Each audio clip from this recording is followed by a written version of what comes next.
మిత్రులకు మరియు ప్రజలకు నమస్కారం. ఈరోజు మనం ఎడపల్లి గ్రామంలో ఈ రైతు వేదికలు రెవెన్యూ సదస్సు నిర్వహించుకుంటున్నాం. ఇక్కడ ప్రజలు చాలా విస్తృతంగా పాల్గొని తమ యొక్క భూ సమస్యలకు సంబంధించిన దరఖాస్తుని మా యొక్క కౌంటర్లో సబ్మిట్ చేస్తున్నారు. వాటిని పరిశీలిస్తే చాలా సమస్యలు చాలా విస్తృతంగా ఉన్నాయి ఇక్కడ. అదేవిధంగా ఈరోజు ఎడపల్లి గ్రామంలో తర్వాత కూడా మన మండల కార్యాలయంలో ఎవరైనా ఇంకా వేరే గ్రామాలకు సంబంధించిన ప్రజలు కానీ రైతులు కానీ తమ సమస్యలకు సంబంధించిన దరఖాస్తుని ఒక ప్రత్యేక కౌంటర్ ఏర్పాటు చేస్తున్నాం. ఆ కౌంటర్లో మీ యొక్క భూ సమస్యలను తప్పకుండా మాకు సమర్పిస్తే వాటిని పరిశీలించి సాధ్యమైనంత త్వరగా సాధ్యమైనంత పాజిటివ్గా మీకు న్యాయం చేయడం జరుగుతుంది. కాబట్టి ప్రజలు ఎవరు కూడా ఈ విషయంలో చింతించాల్సిన అవసరం లేదు. మేము దరఖాస్తు ఇవ్వలేదు అనే బాధపడాల్సిన అవసరం లేదు.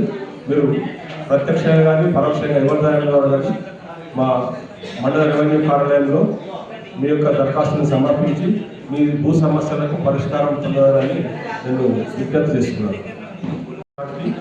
515 దరఖాస్తులు వచ్చాయి. అదేవిధంగా ఈరోజు ఒక 100 పైన వస్తాయని అనుకుంటున్నాము. దీంట్లో ఎక్కువ మటుకు సాదా బైనామా అంటే రిజిస్ట్రేషన్ కాకుండా తెల్ల కాగితం మీద ఉన్నటువంటి దరఖాస్తులు ఎక్కువగా ఉన్నాయి.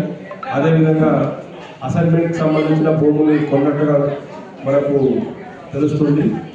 సో వీటికి సంబంధించి ప్రభుత్వం నుంచి నిర్దిష్టమైన గైడ్లైన్స్ ప్రకారం చేయబడుతుంది. అవి ఇంకా రిలీజ్ చేయలేదు, అంటే గవర్నమెంట్ నుంచి రాలేదు. వచ్చిన తర్వాత వాటిని ఆ గైడ్లైన్స్ ప్రకారం పరిశీలించి మీకు సాదా బైనామా కింద కూడా పట్టం మార్పులు చేయబడతాయి. ఇంకా అది కాకుండా వేరే విస్తీర్ణంలో ఉన్న తప్పులు కానీ పట్టదారు నేమ్లో ఉన్న తప్పులు కానీ లేదంటే పిఓబిలో అంటే మీ యొక్క పట్టా ల్యాండ్ ప్రొహిబిటెడ్ ల్యాండ్స్ కింద నమోదై ఉంటే అటువంటి కేసులలో కూడా ఇతర ఏ రకమైన కేసు అయినా సరే మేము ఆఫీస్లో ఉన్న పహానీ రికార్డ్స్ కానీ తహసీల్ పహానీ కానీ అన్నింటినీ పరిశీలించి మీకు సరైన విధంగా పరిష్కారం చేయబడుతుందని తెలుపుతున్నారు.